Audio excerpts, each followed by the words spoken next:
Hello and welcome. This is Pragya Devan and you're watching Voice News Network. Here are the top stories from Canada.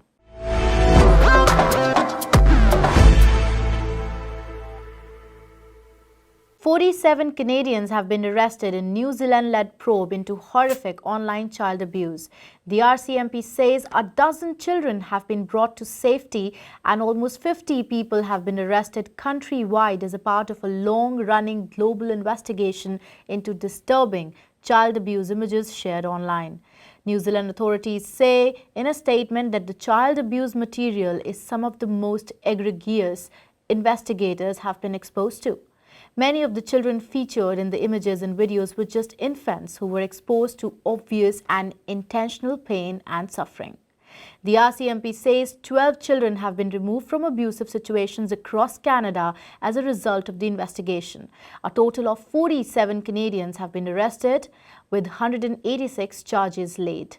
They say arrests have been made in 8 provinces over the past 2 years and the investigation is still underway. Ontario is scraping some local transit fares for riders using Go Transit to connect to and from their local systems and is increasing discounts for youth and post-secondary students. As the province eliminates fee for license plate renewals and removes tolls on highways 412 and 418, the government is also making public transit cheaper. Associate Transportation Minister Stan Cho announced on Tuesday that 3 months ahead of the June elections, starting March 14, local transit in some communities will be free for riders connecting to and fro from Go Transit on municipal transit systems. It applies to Durham Region Transit, Milton Transit, Grand River Transit, Guelph Transit, Oakville Transit, My Way, Brampton Transit, Hamilton Street Railway, Burlington Transit, Bradford, Wed Glimbury Transit, York Region Transit and Barrie Transit. In an attempt to curb inflation rates, the Bank of Canada has raised its benchmark interest rate to 0.5% on Wednesday, a move that's expected to be the first of a series of small rate hikes. It's the first time the bank has raised its rate since 2018. Before the pandemic, the bank's rate was 1.75% before it quickly slashed the rate down to 0.25% to help the economy.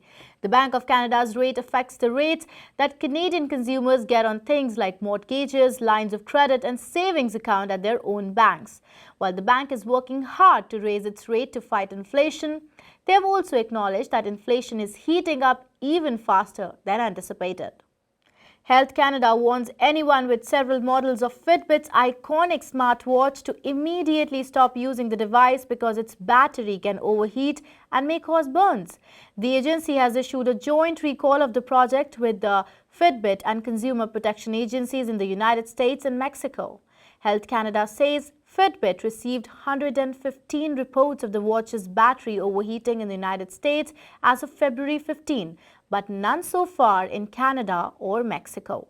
Health Canada advises consumers to contact Fitbit for a refund.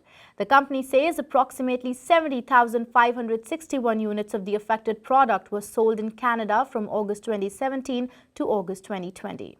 And that is it in today's bulletin. Thanks for watching and subscribe to our channel if you want to know about more updates.